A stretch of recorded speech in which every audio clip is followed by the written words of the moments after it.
तो अब हम लोग देख रहे हैं half life time. Half life time हमने डिफाइन किया है, it is defined as time at which 50% of reaction is completed. मतलब 50% रिएक्शन कंप्लीट हो जाएगा। मतलब हमारे पास अगर स्टार्टिंग में जो रिएक्टेंट है वो अगर 10 मोल है तो वो आधा ख़त्म हो जाएगा, 5 मोल बचेगा।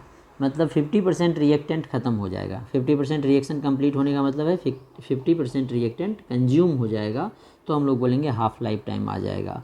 तो आप शॉर्ट में इस तरह से लिख सकते हो, that is 50% of reactant is consumed. 50% reactant जो है वो कंज्यूम्ड हो जाएगा, तो हम लोग बोलेंगे हमारा हाफ लाइफ टाइम आ जाएगा। ठीक है।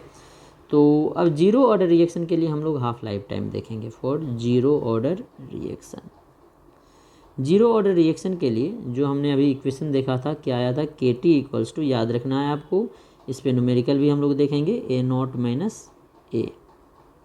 तो टी इक्वल्स टू क्या आ जाएगा बच्चे यहाँ से, ए नॉट, या ऐसे ही रहने देते हैं। हम लोग क्या करते हैं, पहले हाफ लाइफ टाइम होगा तो क्या होगा देख लेते हैं। At t equals to t half, half life time मतलब आधा टाइम ख़त्म हो गया।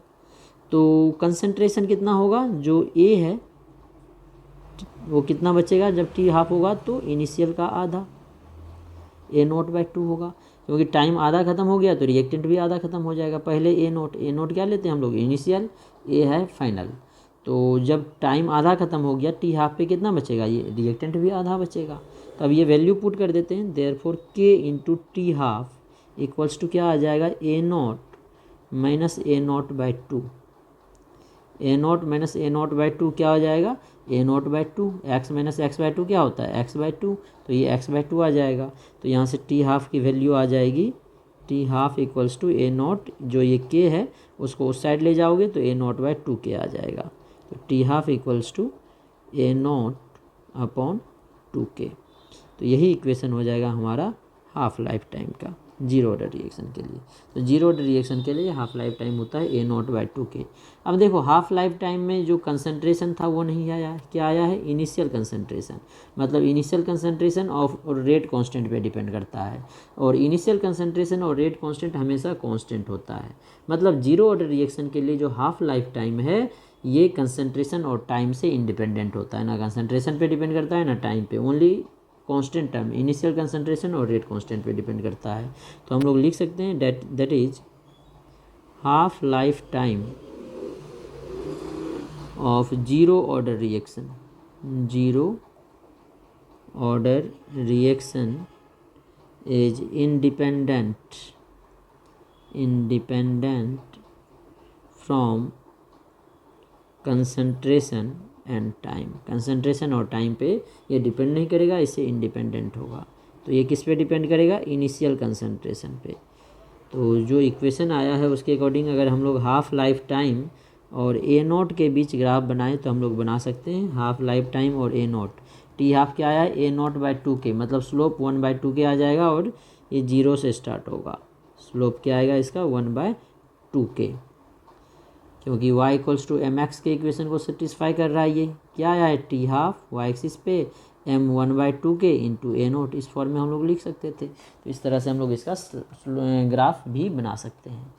लाइफ टाइम क्या होता है, लाइफ टाइम वो टाइम होता है जिसमें रिएक्शन 100% कंज्यूम हो जाए, मतलब 100% रिएक्टेंट ख़त्म हो जाएगा। तो 100% रिएक्शन कंप्लीट हो जाएगा जिस टाइम में, उसे हम लोग बोलेंगे लाइफ टाइम। तो हमने लाइफ टाइम को डिफाइन किया है, time in which 100% of reaction is completed, that is reactant is completely consumed, is called life time. जिस टाइम में रिएक्टेंट 100% ख़त्म हो जाएगा। तो बच्चे हमने जो इक्वेशन निकाला है, क्या निकाला है, K T equals to A not minus A. जब टी लाइफ टाइम हो जाएगा, टी एल टी हो जाएगा, मतलब ए की वैल्यू क्या हो जाएगी, जीरो।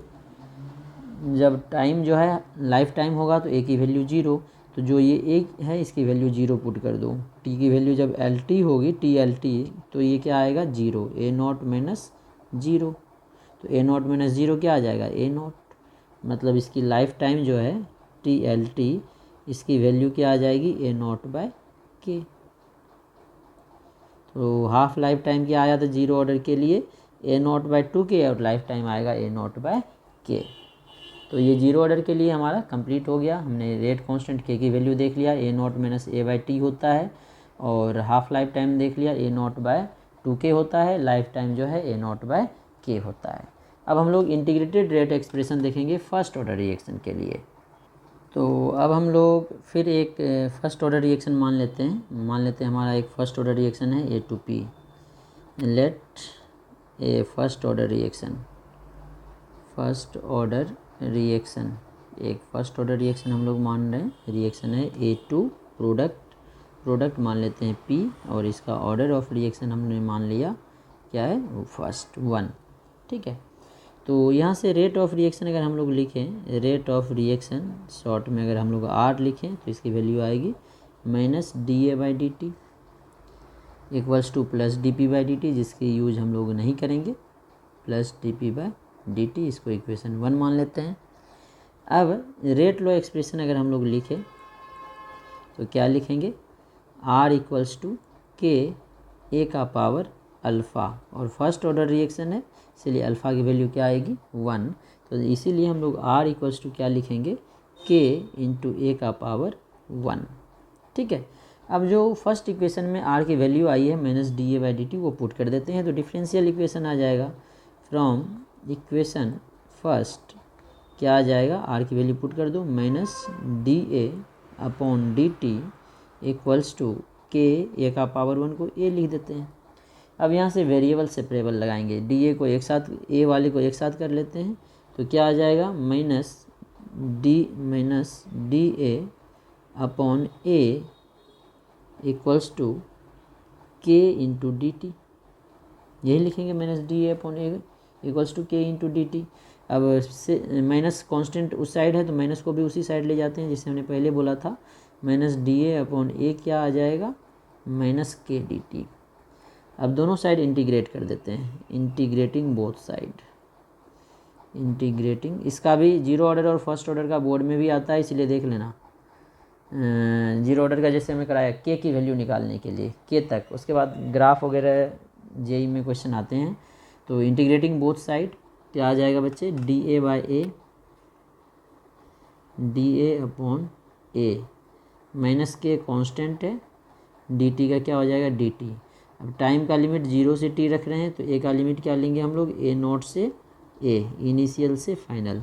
0 टाइम पे जो कंसंट्रेशन है वो ए नॉट है, लिख देता हूँ मैं यहाँ भी, at time t equals to 0 concentration equals to A naught हमने माना है, at time t equals to हमने t माना है, कंसंट्रेशन वहाँ पे हमने लिया है ए। ठीक है, तो यहाँ से अब आ जाएगा हमारा इक्वेशन, डी ए अपॉन ए जो था इसका इंटीग्रेशन क्या होता है बच्चे, एल एन ए होता है, नेचुरल लॉग ए जिसे हम लोग बोलते हैं। लिमिट पुट करेंगे हम लोग ए नॉट से ए, और डी टी का इंटीग्रेशन क्या होता है टी, और माइनस के बाहर है, लिमिट पुट करेंगे 0 से टी। तो अब क्या आ जाएगा, लिमिट को अंदर कर लेते हैं तो ये आ जाएगा L N A minus L N a का लोअर लिमिट क्या है ए नॉट इक्वल्स टू क्या आ जाएगा minus K T, L N A minus L N A not आ जाएगा माइनस के टी। ठीक है, अब यहाँ से हम लोग क्या करेंगे, के टी का वैल्यू निकालते हैं। तो के टी लिखना चाहें तो क्या आ जाएगा, के टी इसको इधर करते हैं, दोनों को उधर ले जाना पड़ेगा, माइनस वाला प्लस आ जाएगा, L N A not minus L N A. ठीक है, तो इसे हम लोग लिख सकते हैं L N X minus L N Y क्या होता है, L N X upon Y, तो L N A not upon A, इस तरह से हम लोग लिख सकते हैं इसे। तो ये के टी की वैल्यू आ गई, तो हमें के निकालना है, तो के इक्वल्स टू क्या लिखेंगे, टी को इधर आना पड़ेगा, 1/t L N A not upon A. बच्चे एल एन को अगर लॉग बेस 10 में चेंज करें तो 2.303 से मल्टीप्लाई करते हैं, इसीलिए इसे लिख सकते हैं 2.303 upon T log base 10 A not upon A. तो ये हमारा के का वैल्यू आ जाएगा फर्स्ट ऑर्डर रिएक्शन के लिए। इस पर हम लोग न्यूमेरिकल भी सॉल्व करेंगे और ये डेरिवेशन भी एग्जाम में आता है, तो यहाँ तक आपको अच्छे से करना है। ठीक है, अब जो ग्राफ हम लोग बनाएंगे A T A concentration different terms में ग्राफ बनाएंगे, तो उसके लिए हमें कुछ एक्सप्रेशन की ज़रूरत पड़ेगी। तो सबसे पहले देखो, जो हमने इक्वेशन माना है ऊपर 1 माना था, अब ln a0/a का एक इक्वेशन हमने बनाया है, और तो ln a0/a का इक्वेशन इसको 2 मान लेते हैं, ऊपर हमने 1 माना है। तो यहाँ से हम लोग a की वैल्यू निकालेंगे। तो देखो बच्चे, जो kt आया है फ्रॉम इक्वेशन, इसको 2 माना था हमने, kt की वैल्यू आया था ln a0/a आया था। तो हमें a की वैल्यू निकालनी है, तो इसको उल्टा करना है तो माइनस साइन लगाना पड़ेगा। माइनस kt इक्वल्स टू क्या आ जाएगा, ln a/a0 लिख सकते हैं। अब अगर ln को हटाते हैं तो एक्सपोनेंशियल आ जाता है। ln को अगर हटाएंगे तो दूसरे साइड एक्सपोनेंशियल आ जाता है। मैथमेटिकल रूल से a/a0 क्या आ जाएगा, एक्सपोनेंशियल माइनस kt। ठीक है, तो a इक्वल्स टू यहाँ से निकल जाएगा, a equals to a0 exponential minus kt। तो ये इक्वेशन बन गया। इसका अभी ग्राफ में हम लोग अभी यूज करेंगे। ठीक है, तो इसको हम लोग इक्वेशन 3 मान लेते हैं। ठीक है, तो अब ln a equals to a0 में एक्सपोनेंशियल माइनस kt आ गया। हम अब अगर यहाँ पे दोनों साइड ln ले लो, log ले लो, तो ln a इक्वल्स टू क्या आ जाएगा, ln a0 into exponential minus kt। चलो एक बार लिख लेते हैं, एक्सपोनेंशियल माइनस kt। अब ln x into y, ln x plus y होता है, तो इसे लिखेंगे ln a equals to ln a0 plus ln और एक्सपोनेंशियल दोनों आएगा, दोनों ख़त्म होके माइनस kt आ जाएगा। ठीक है, तो एक इक्वेशन हमारा इस फॉर्म में भी हम लोग लिख सकते हैं, ln a equals to ln a0 minus kt। ठीक है, इस फॉर्म में भी हम लोग इक्वेशन लिख सकते हैं। अब अगर ln को log में चेंज करना हो तो 2.303 से मल्टीप्लाई करेंगे, log base 10a equals to, ये सब खुद से कर सकते हैं लेकिन मैं निकाल के बता रहा हूँ। इसको भी 2.303 से मल्टीप्लाई करना पड़ेगा क्योंकि ये भी ln के फॉर्म में है। 2.303 log base 10 a0 minus kt, यही आएगा। अब क्या करेंगे हम लोग, 2.303 को अगर निकालना है, सबको डिवाइड कर देते हैं 2.303 से, तो क्या होगा, ये log a बचेगा, ये क्या बचेगा, log a0 बचेगा, और इसमें माइनस kt/2.303 आ जाएगा। तो इस तरह से भी हम लोग इसे लिख सकते हैं। ठीक है, अब देखो, जो हमने देखा था a की वैल्यू क्या आती थी, इनिशियल कंसंट्रेशन में से कुछ कंसंट्रेशन डिक्रीज होता था, a0 माइनस x। ठीक है, तो a equals to a0 minus x आया है।